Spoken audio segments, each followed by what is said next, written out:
progresiva crónica, más comúnmente conocida como EPOC. Pues estos son los contenidos que se van a tratar: definición, etiología, patogenia, el cuadro clínico, el diagnóstico, el tratamiento. Hay dos tipos de tratamientos, una desde el EPOC estable y otro de las exacerbaciones del EPOC. Las complicaciones, las comorbilidades, prevención y lo que es en cuanto a rehabilitación, que es lo que pide el contenido de su sílabo. Entonces, en la definición tenemos una enfermedad prevenible y tratable, pero no es curable, ¿no? Prevenible porque el principal factor de riesgo es el humo de tabaco. Entonces, evitando de que continúe el tabaquismo, se puede prevenir EPOC, ¿no? Tratable, especialmente en los estadios primarios, pero a pesar de estar diagnosticada en estadios tempranos, no es curable. Y se caracteriza por síntomas respiratorios y limitación al flujo persistente, al flujo aéreo persistentes y progresivos, ¿no? Entonces, esta es una definición de EPOC y es una enfermedad con una presentación clínica muy diversa, aunque vamos a ver pues los síntomas típicos. Progresiva, como les decía, compleja y multidisciplinaria, porque inicialmente pues es a nivel de aparato respiratorio, pero de ahí puede tener efectos sistémicos. Entonces, dentro del EPOC siempre se han abarcado dos términos, ¿no? Bronquitis crónica y enfisema. La bronquitis crónica, que es un término clínico, es la presencia de tos y expectoración todos los días durante 3 o más meses al año por 2 o más años consecutivos, siempre y cuando no sean producidas por otra enfermedad, ¿no? Entonces, para llegar al diagnóstico de bronquitis crónica, hay que descartar todas las otras patologías para ya recién quedarnos con este diagnóstico. En cambio, el enfisema, un término anatómico, que es una dilatación anormal y permanente de los espacios aéreos respiratorios distales a los bronquiolos terminales. ¿Cuáles son los espacios aéreos distales a los bronquiolos terminales? Alvéolos. Alvéolos. Alvéolos y sacos alveolares. Los sacos alveolares, los alvéolos, sacos alveolares principalmente, que también tenemos ahí los bronquiolos respiratorios, ¿no? Pero principalmente es a nivel alveolar esto del enfisema, con destrucción de sus paredes y sin fibrosis evidente, ¿no? Entonces, hay diferentes tipos de enfisema: axinar proximal, panaxinar y axinar distal. ¿Ya?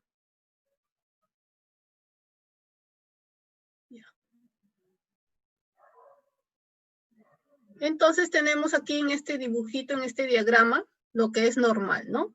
El bronquio normal, la vía aérea aperturada gracias a los anclajes o a los tabiques alveolares, pero en el EPOC, a nivel bronquial, se va a producir pues esta hipersecreción de moco que va a obstruir el lumen bronquial y va a haber una inflamación y fibrosis de la mucosa hiperibronquial.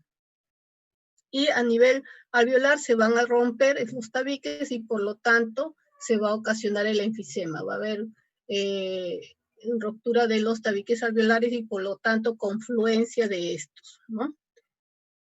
Y dentro de los enfisemas, estos son los enfisemas, el enfisema acinar proximal o centro acinar, ¿no? En el centro del acino, en la unidad respiratoria.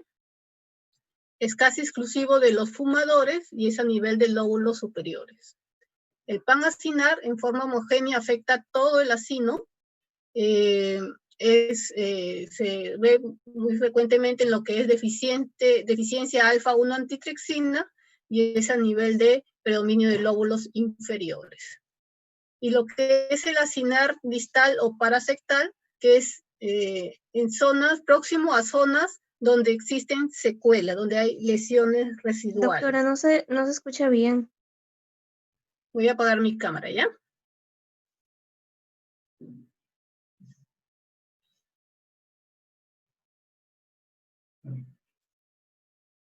Todo el día ha habido problemas con el internet. ¿Me escuchan ahora?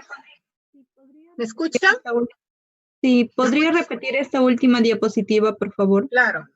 Este enfisema, el acinal proximal o centroacinal, que, como dice su nombre, es en el centro, afecta el centro del acino, es exclusivo casi de fumadores y es a nivel de predominio de lóbulos superiores. El pan acinar en forma homogénea de todo el acino es el que generalmente se ve en deficiencia de alfa-1 antitripsina y es a nivel de lóbulos inferiores. Y el acinar distal o parasectal es el que se ve en zonas continuas a donde existen lesiones residuales y es muy infrecuente en lo que es EPOC, ¿no? Esto es infrecuente en EPOC. ¿Sí se me escuchó? Hola. ¿Dijo infrecuente en EPOC o frecuente? Infrecuente. Infrecuente.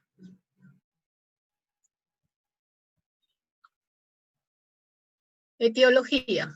Entonces, en etiología, más que todo vemos factores de riesgo, ¿no? Entonces, el EPOC es secundario a una reacción inflamatoria, ¿no? Producida por diferentes gases y partículas nocivas y que está asociada a factores del huésped, ¿no? Entonces, el principal factor de riesgo es el tabaco. Aquí está también lo que es el tabaquismo pasivo. Principal factor de riesgo. La quema de combustible de biomasa, donde es leña, carbón vegetal, que generalmente se utiliza, al menos en la periferia de nuestra región o en las zonas rurales, se utiliza pues para calefacción, para la cocina y a veces para algunas ocupaciones. Entonces, se ve, lo real que se ve en nuestros hospitales públicos es que la mayor cantidad de EPOC en nuestro medio es por quema de combustible de biomasa, ¿no? A pesar de que el consumo de tabaco está registrado a nivel mundial como el principal factor de riesgo, ¿no? Entonces, a veces hay ciertas variables en cuanto a la región.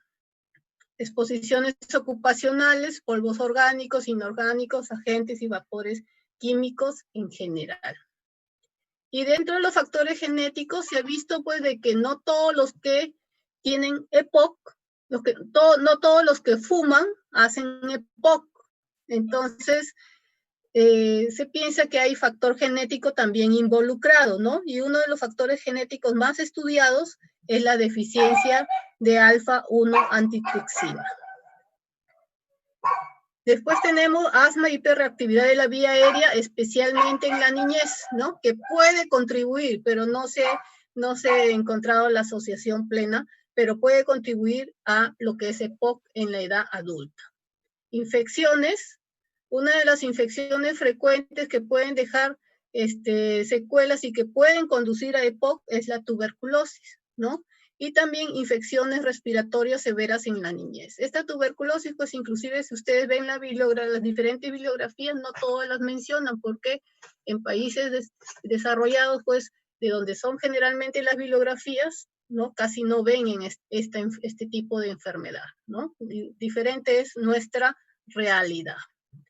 Desarrollo pulmonar anormal durante gestación y niñez. Entonces, el pulmón se forma, ¿no? Inútero, pero el desarrollo, la maduración se da durante la niñez y la adolescencia, más o menos hasta los 20 años. Entonces, si existe algún problema durante la gestación, por ejemplo, tabaquismo materno o infecciones en la niñez, adolescencia o déficits nutricionales severos, pueden alterar este desarrollo pulmonar y por lo tanto poder ser factor de riesgo para desarrollar EPOC en la adultez. ¿Se me entendió? ¿Sí se me escucha?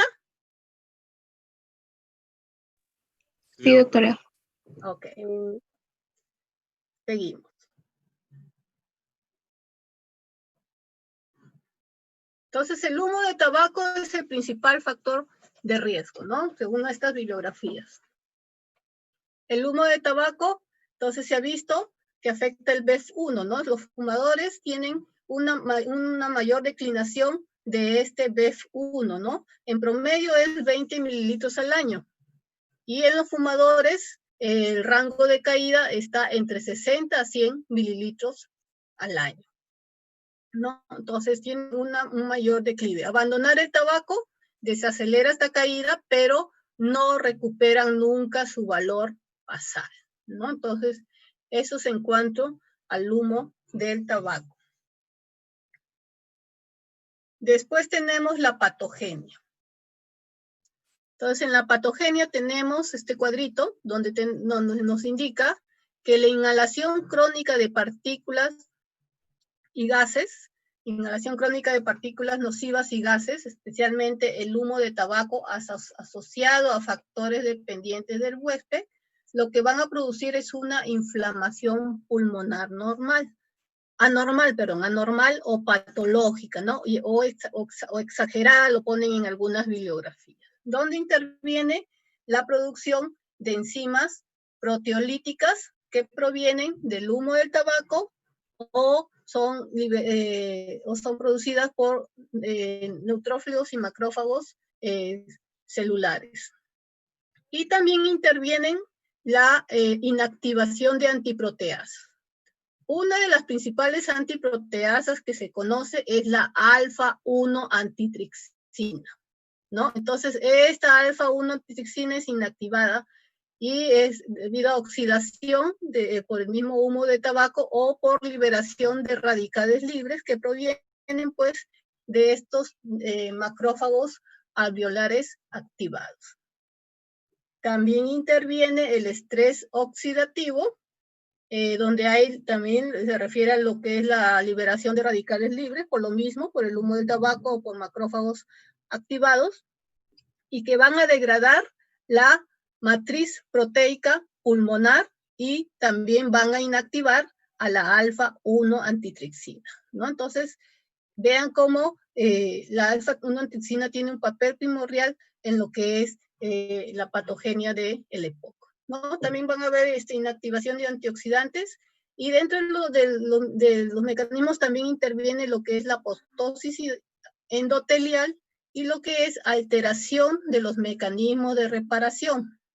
Los mecanismos de reparación entonces van a estar alterados gracias a una inactivación de una enzima que se llama lisiloxina, ¿no? Que va a intervenir en las etapas iniciales de la formación del colágeno y la elastina y por lo tanto después de que existe la lesión pulmonar no va a haber no va a existir un adecuado mecanismo de reparación. Entonces, todo esto lleva a la histopatología del EPOC, ¿no? Entonces, de esa forma es que se originan todas las consecuencias, ¿no? Y aquí tenemos, en forma resumida, tabaquismo y contaminantes asociados a factores del huésped, ¿no? Que van a producir deterioro del crecimiento pulmonar, una disminución acelerada de lo que es el BEF1, o sea, de la función pulmonar, injuria pulmonar y que inicialmente es una inflamación pulmonar, pero que esta inflamación también se puede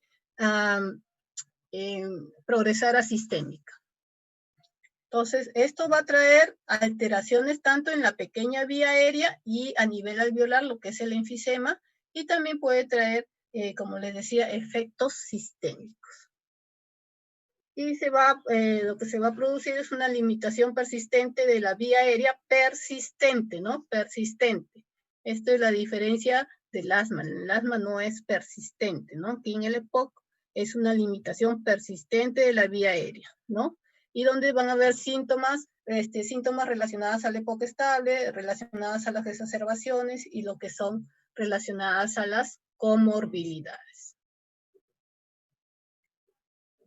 En cuanto a la afectación bronquial, es a nivel predominantemente bronquiolar. Entonces, inicialmente va a haber una hipertrofia glandular, engrosamiento de la capa muscular, infiltrado inflamatorio submucoso y atrofia cartilaginosa, pero que no aporta mucho, su aporte es poco en cuanto a la limitación del flujo aéreo. El que más aporta es cuando ya se hace en forma crónica, cuando ya va a existir una fibrosis de la pared bronquial, una hipertrofia muscular del músculo liso, y esto va a producir engrosamiento de la pared, distorsión y estrechamiento bronquiolar. Y puede haber también destrucción de tabiques alveolares peribronquiales, ¿no? Entonces, la forma crónica es la que más ocasiona lo que es la limitación al flujo aéreo. Y a nivel del parénquima, tenemos, en cuanto al enfisema, van a haber desaparición de tabiques capilares y por lo tanto los espacios alveolares van a confluir, ¿no? Van a perderse estos tabiques, como dice acá, pérdida de anclajes bronquiales, y va a haber un colapso dinámico de las vías aéreas periféricas y una hiperinflación dinámica, ¿no? Entonces, esto es en resumen en lo que es la afectación parenquimal. También se puede afectar la circulación pulmonar, ¿no? A la larga también puede haber afectación de la circulación pulmonar por engrosamiento de la íntima y por hipertrofia de la capa muscular, y esto es gracias a la hipoxemia, ¿no? La hipoxemia. Y si esta hipoxemia es crónica, no existe pues un tratamiento y progresa la enfermedad, a la larga puede producir una hipertensión pulmonar y lo que nosotros conocemos como cor pulmonar, que viene a ser una insuficiencia cardíaca derecha. ¿Hasta aquí alguna pregunta?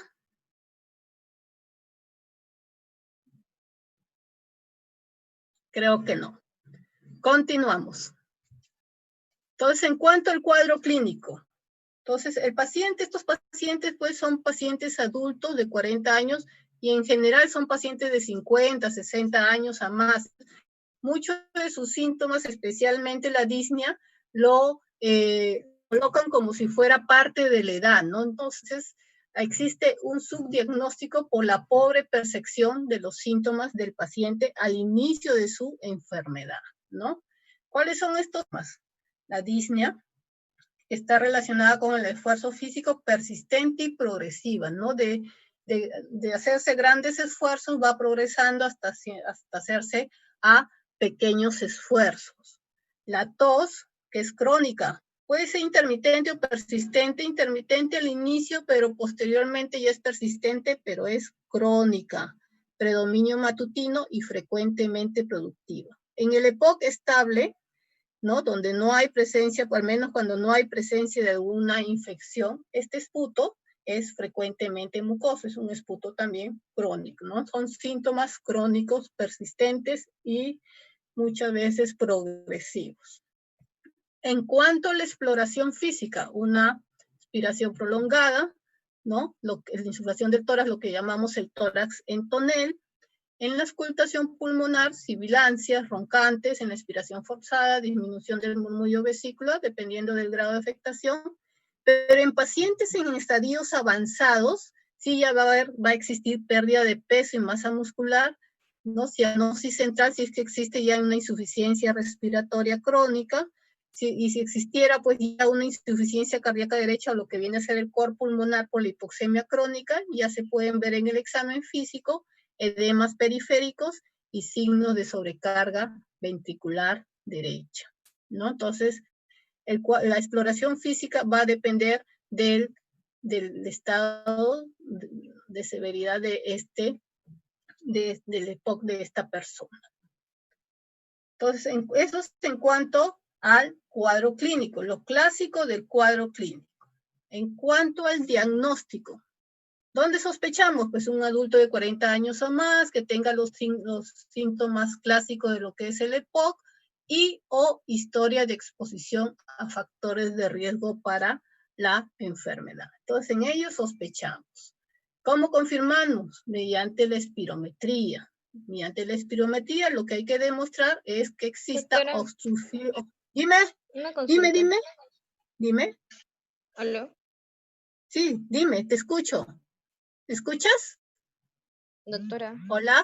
Sí, te escucho. ¿Me escuchan? ¿El resto me escucha? Sí, doctora. Se escucha. Ya, entonces su compañera es la que no me escucha. Ya no le escuchaba, disculpe. Doctora, una consulta. En el caso de factor de riesgo para cigarrillo, ¿cuántos años se considera? Porque, o sea, me refiero a que cuando dejan de fumar cierto tiempo, como 12 años también, después de 12 años se puede considerar EPOC o ya otras causas. Es que eso va a depender de los factores del huésped.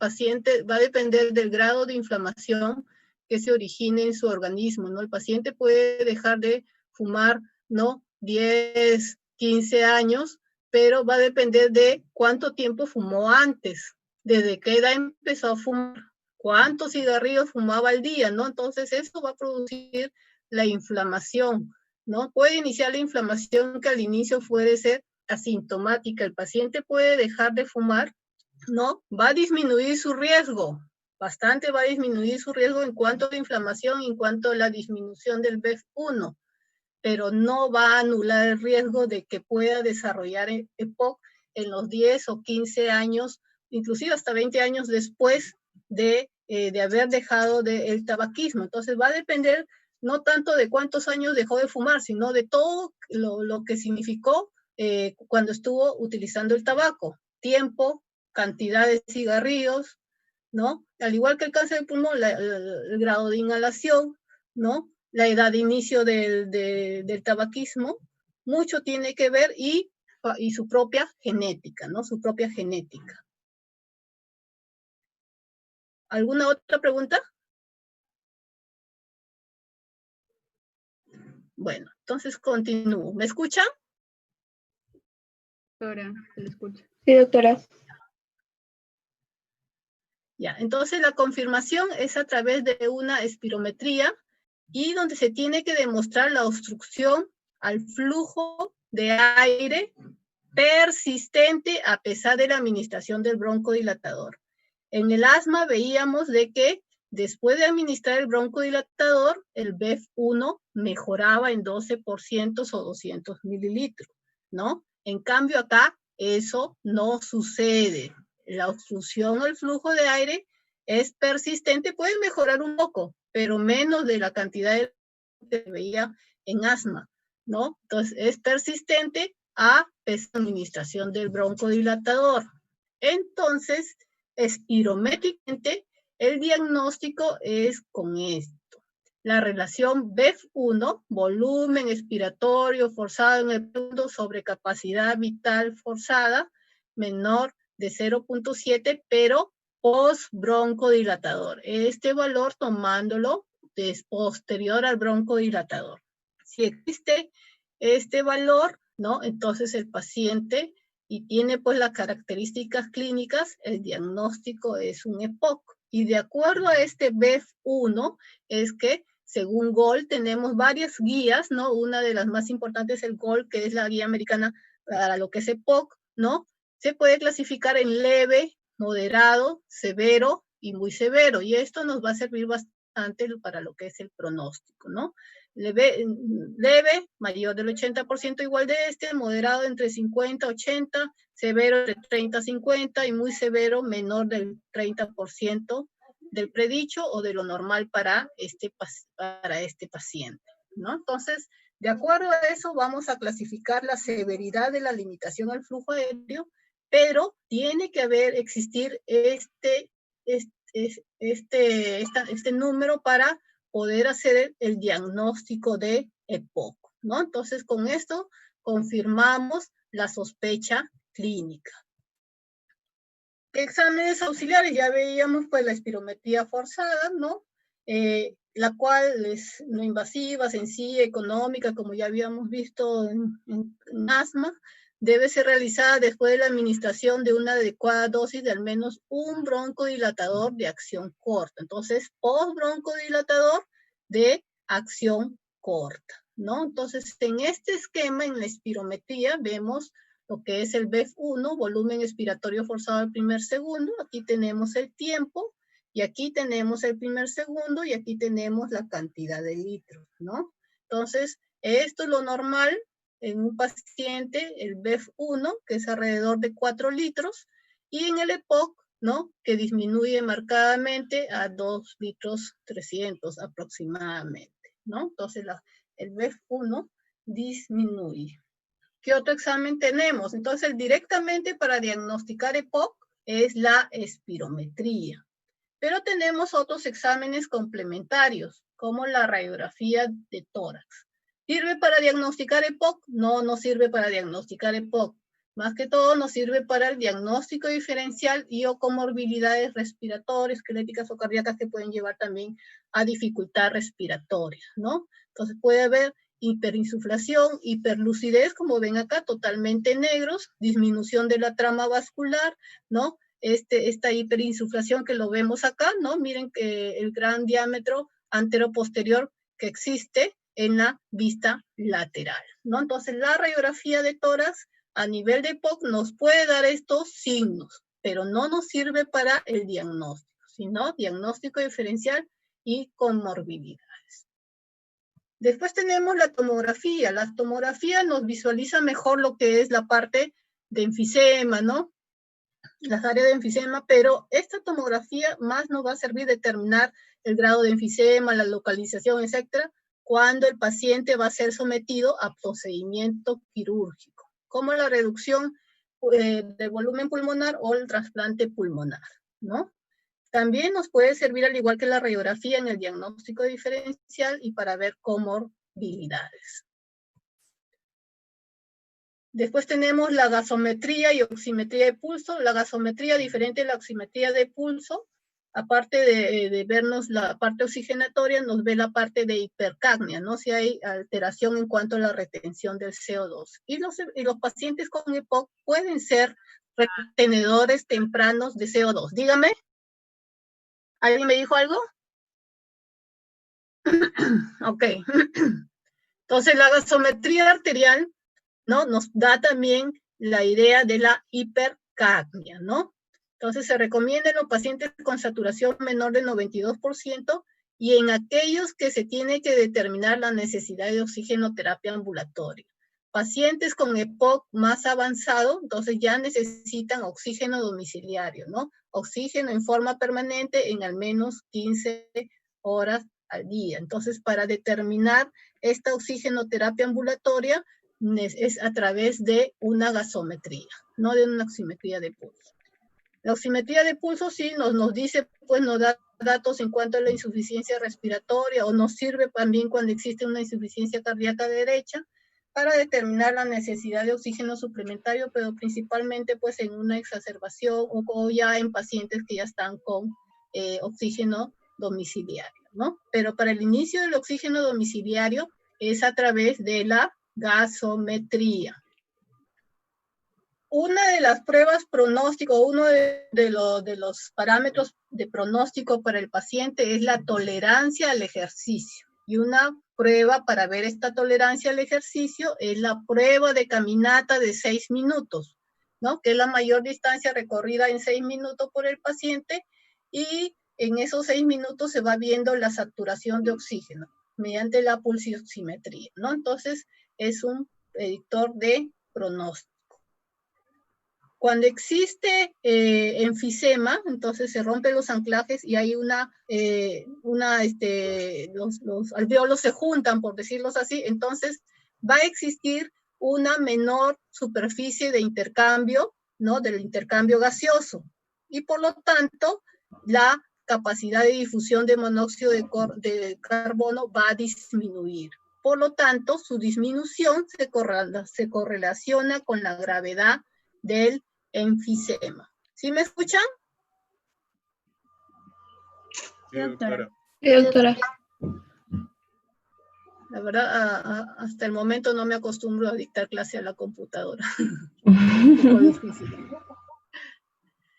En cuanto a la pletismografía, otro de los exámenes que podemos hacer es la pletismografía, que nos va a medir todos los volúmenes pulmonares. Entonces vamos a ver que en EPOC va a haber un incremento de la capacidad pulmonar total, pero a expensas de los volúmenes residuales, ¿no? Los volúmenes residuales. Y los volúmenes que sí intervienen en lo que es la hematosis, pues como ven, especialmente el volumen residual inspiratorio disminuye, ¿no? Entonces, por eso es que el pulmón se ve mucho más grande, ¿no? Y todo grande, ¿no? Pero es a expensas de volúmenes residuales. Paciente que ya tiene problema cardíaco o ya tiene cor pulmonar, pues el electrocardiograma y el ecocardiograma nos van a ayudar en el diagnóstico y para controlar cómo va esta comorbilidad.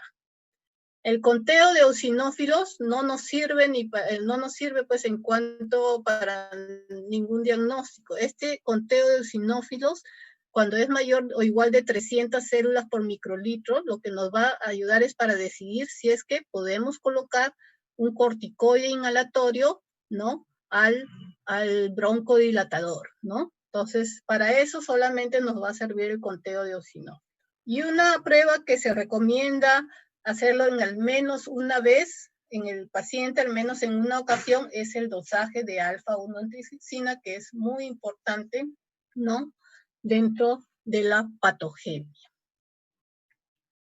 Después tenemos, ¿dónde estoy? Y hasta ahí son los que son exámenes auxiliares para el EPOC, ¿no? Para el diagnóstico de EPOC. Dentro del diagnóstico diferencial, las patologías que pueden sibilar o las patologías que son crónicas, ¿no? Como son estas sibiladoras y crónicas, como el asma bronquial, o que producen también disnea en forma crónica, ¿no? La insuficiencia cardíaca congestiva, las bronquiectasias, ¿no? La tuberculosis también, bronquiolitis obliterante, bronquiolitis difusa. Entonces, eso es en cuanto al diagnóstico. ¿Preguntas? En cuanto al diagnóstico. Doctora, buenas tardes. Una pregunta. Buenas tardes. Dime. O sea, el paciente viene, me dice sus síntomas, yo lo reviso, le hago espirometría, luego le hago una prueba de broncodilatador y ahí queda, o le vuelvo a hacer otra espirometría. No, es la espirometría con prueba de broncodilatación, igual la que la hacemos en el asma, ¿no? Entonces al paciente le haces una espirometría basal, le colocas un broncodilatador de acción corta, el que más es utilizado es el salbutamol, y 10, 15 minutos después le vuelves a hacer otra espirometría, que sería la prueba de broncodilatación, la espirometría post-broncodilatación. Y en esa espirometría post-broncodilatación es donde determinas el diagnóstico. ¿Sí? Entonces, así es la espirometría. Y luego empiezo con el tratamiento. Y de ahí, pues, lo clasificas y de ahí empiezas con el tratamiento. Entonces, existen dos tipos de tratamiento. Tratamiento de EPOC estable y tratamiento de exacerbaciones. Ok. Me voy a apurar un poquito porque ya se me acaba el tiempo. El problema es el primerito. Entonces, el tratamiento debe ser individualizado y la piedra angular del tratamiento son los broncodilatadores, ¿no? Veíamos que en el asma eran los corticoides inhalatorios, aquí son los broncodilatadores, ¿no? Entonces, el tratamiento en sí incluye evaluación y supervisión de la enfermedad, reducción de los factores de riesgo para exacerbaciones futuras y lo que es el tratamiento de EPOC estable y exacerbado. Entonces, empiezo con el EPOC estable. Los metas, reducción de síntomas, tolerancia al ejercicio y disminuir el riesgo de futuras exacerbaciones. Entonces, el paciente se le clasifica, y esta es una clasificación que nos da el GOL, grupo A, B, C, D, en base a lo que es la historia de exacerbación, ¿no? Y a lo que es la escala de disnea que tenemos aquí, y un test evaluador que lo tengo acá. Esta es la escala de disnea, y este es un test, el CAC, ¿no? Que nos da lo que es la parte de síntomas. El CAC nos da los síntomas, como ven acá, en cuanto a la tos, en cuanto a la sensación de flema, en cuanto a la opresión torácica, en cuanto inclusive la limitación en las actividades físicas, en cuanto a los problemas para dormir, etc. Y la escala de disnea, pues como dice su nombre, nos da la escala de disnea. Entonces nos da los síntomas, ¿no? Entonces, haciendo un cruce de estos dos parámetros es donde salen los grupos A, B, C y D, ¿no? ¿Y para qué sirven estos grupos? Justamente para el tratamiento inicial. El grupo A puede utilizarse un broncodilatador de acción corta o de acción larga, de acuerdo a la dificultad respiratoria del paciente. El grupo B, la terapia inicial un broncodilatador de acción larga. Este puede ser o un beta-2 agonista de acción prolongada o un anticolinérgico de acción prolongada. Pero en pacientes que están en el grupo de B, pero tienen disnea severa, pueden utilizar los dos broncodilatadores. El grupo C, un broncodilatador de acción larga, y aquí sí se prefiere el anticolinérgico de acción prolongada. El grupo D, la combinación de estos dos broncodilatadores en un solo dispositivo, en un solo inhalador, cuando son síntomas severos. Aquí viene lo del conteo de eosinófilo de mayor de 300 células, donde aquí sí podemos considerar la terapia inicial, como terapia inicial, la asociación del beta-2 agonista de acción prolongada con el corticoide inhalatorio, pero este corticoide inhalatorio, a pesar de que tenga estos eosinófilos, hay que ver el riesgo-beneficio porque su efecto adverso puede ser la neumonía. Entonces, para eso sirven los grupos, ¿no? Para elegir el tratamiento. Otros tratamientos, la rehabilitación pulmonar, que mejora la disnea, el estado general, tolerancia al ejercicio. Aquí lo que les decía, la oxigenoterapia ambulatoria o a largo plazo, ¿no? Que es al menos 15 horas de oxígeno al día en forma continua, ¿no? Incluido cuando duerme, incrementa la sobrevida en paciente con hipoxemia severa y crónica en reposo. Y es mediante valores gasométricos o también con la presencia de insuficiencia cardíaca derecha o eritrocitosis, como puede existir en estos pacientes. N-acetilcisteína se considera para reducir exacerbaciones y mejorar discretamente su estado general en pacientes que no reciben corticoide inhalatorio. Los tratamientos quirúrgicos, como son la reducción pulmonar y trasplante pulmonar, y la ventilación no invasiva dentro del EPOC estable en aquellos pacientes que tienen EPOC y apnea del sueño, ¿no? Al mismo tiempo. En ellos es donde es beneficiosa la ventilación no invasiva. Entonces aquí están todos los broncodilatadores de acción larga, de acción corta, tanto corticoide inhalatorio como beta-2 agonista, y la combinación de dos broncodilatadores de acción corta, ¿no? Entonces, en el algoritmo final, antes de pasar a exacerbaciones, tenemos, el paciente se hace la sospecha clínica de EPOC, se le hace la espirometría forzada, se verifica el diagnóstico, se hace se elimina otro diagnóstico diferencial, entonces ya se queda uno con el diagnóstico de EPOC, se evalúa la limitación del flujo aéreo mediante la medición del BEF1, que es el primer que nos da pronóstico. De ahí lo agrupamos en los grupos ABCD para el tratamiento inicial, que no solamente es farmacológico, sino también muchas medidas, ¿no? Por eso es un tratamiento multidisciplinario y se va ajustando de acuerdo a la evolución del paciente. Entonces, hasta aquí lo que es el tratamiento del EPOC estable.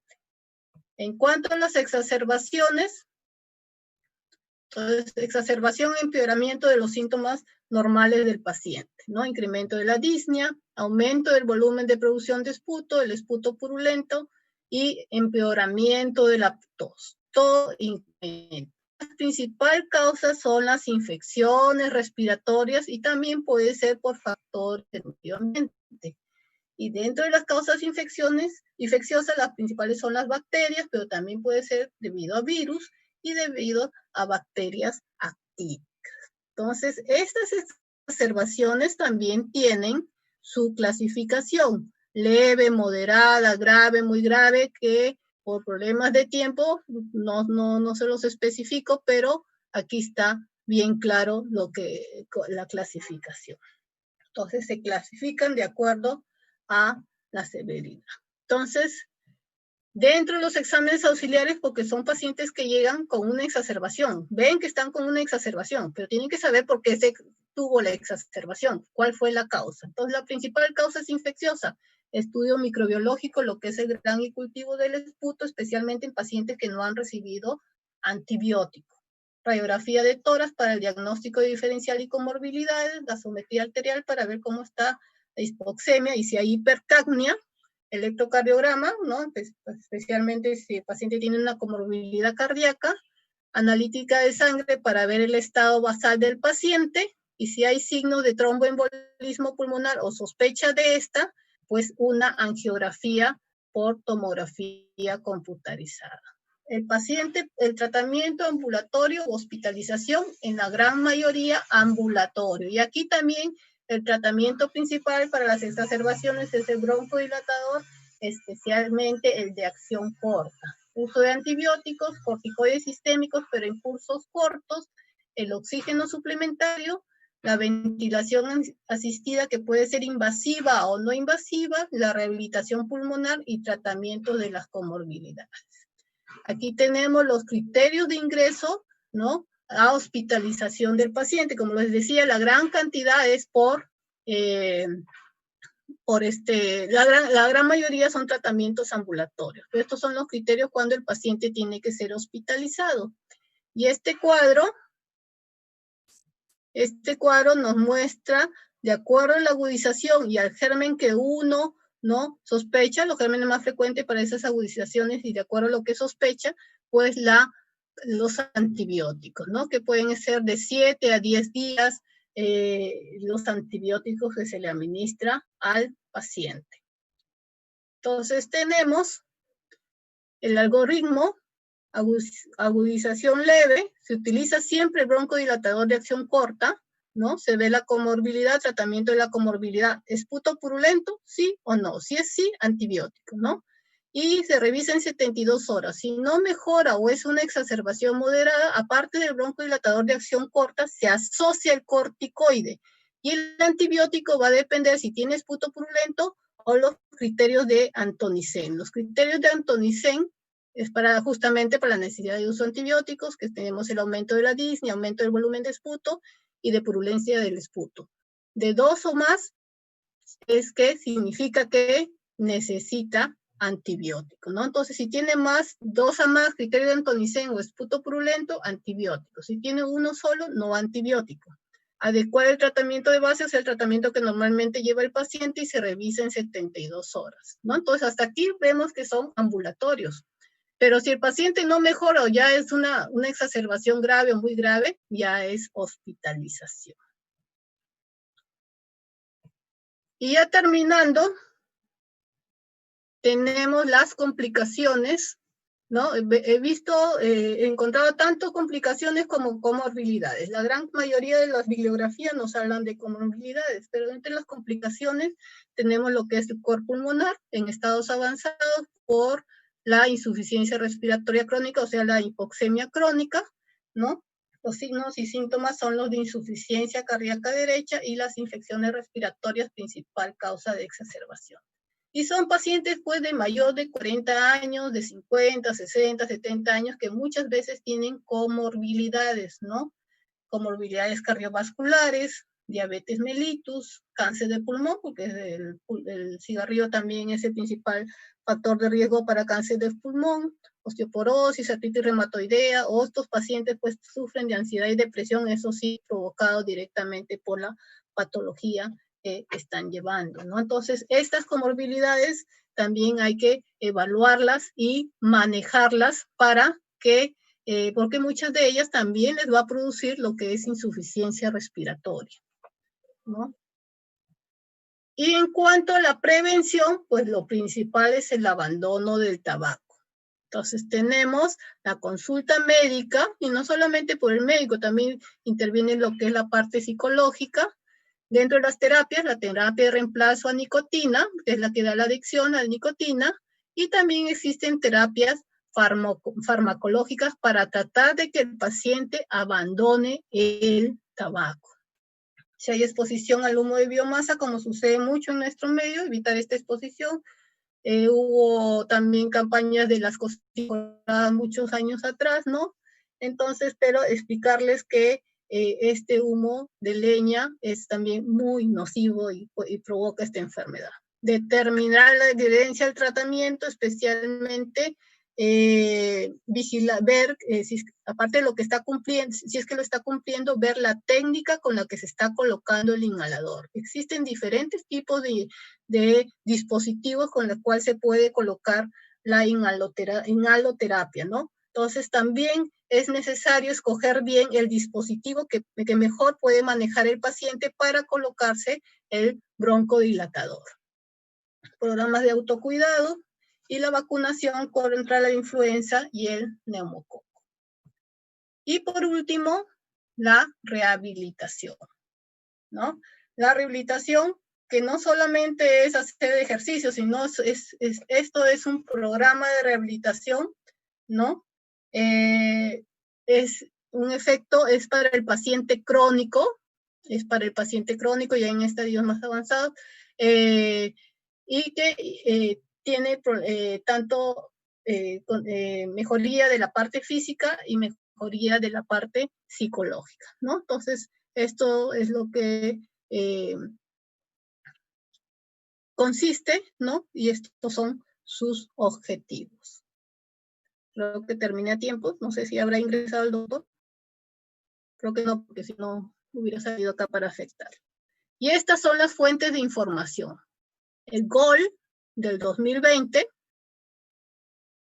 la guía de la LAC, de la Asociación Latinoamericana del Tórax, del 2019 en cuanto a nuevos medicamentos, la guía de la CEPAR, la guía española, que es del 2017, y el libro base, el Farreras, ¿no? De donde he sacado también gran parte de lo que es la patología, la patogenia y los factores de riesgo. ¿Preguntas? Voy a dejar de compartir la pantalla. Doctora, ¿pueden haber pacientes que tengan EPOC y asma al mismo tiempo? Sí, claro que sí, claro que sí.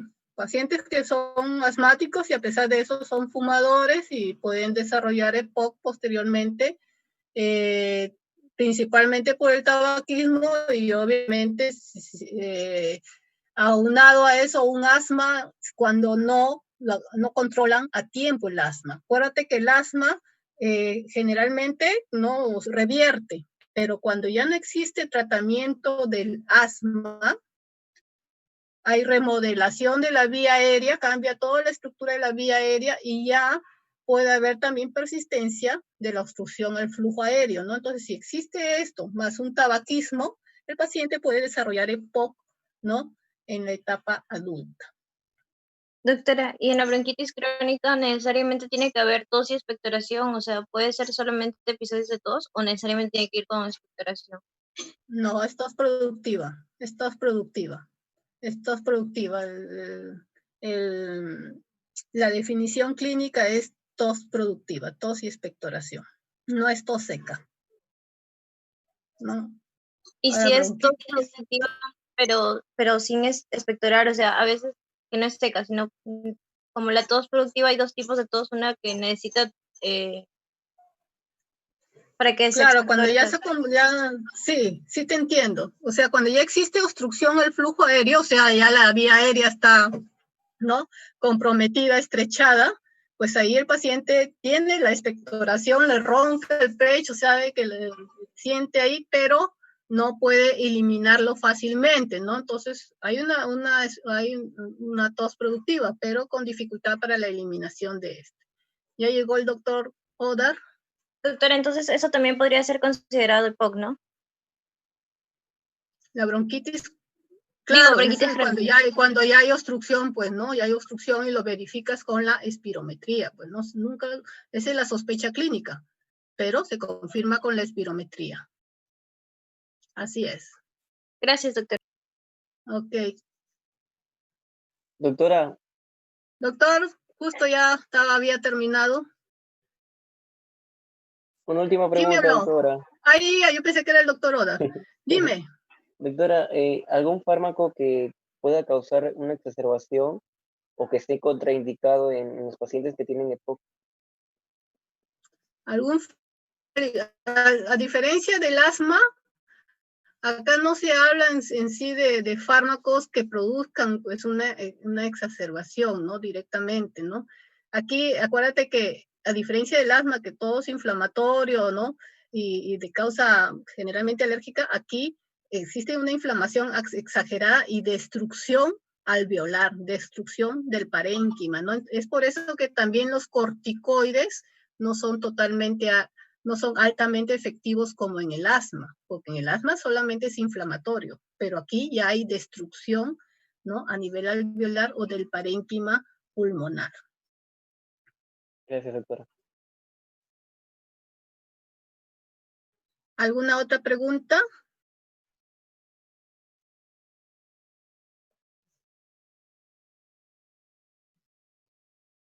Doctor Odar, ¿ya ingresó a sala? No lo veo. No ha ingresado todavía, ¿no? ¿Ustedes lo ven, al doctor Odar? No. Sí, ya está en sala, doctora.